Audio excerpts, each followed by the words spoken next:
Hi guys, welcome to my channel. ഇന്ന് നമ്മൾ നേത്രാവതി നദി ട്രെയിനിലൂടെ മുറിച്ചു കടക്കാൻ വേണ്ടി പോവുകയാണ്. അതിനു മുമ്പ് നമ്മൾ നേത്രാവതി നദിയെക്കുറിച്ച് അറിഞ്ഞാലോ? കർണാടകയിലെ പശ്ചിമഘട്ടത്തിൽ നിന്ന് ഉത്ഭവിച്ച് അറബിക്കടലിൽ ചേരുന്ന പ്രധാന നദിയാണ് നേത്രാവതി.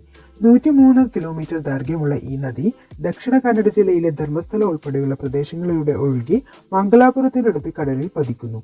കുമാരധാരയാണ് പ്രധാന പോഷക നദി. മംഗലാപുരത്തെ പ്രധാന കുടിവെള്ള സ്രോതസ്സായ ഇത് തീർത്ഥാടകർക്ക് പുണ്യനദിയാണ്. ഇതിന്റെ ഉത്ഭവം കർണാടകയിലെ ചിക്കമംഗളൂരു ജില്ലയിലെ കുദ്രേമുഖ് മലനിരകളിൽ നിന്നാണ്.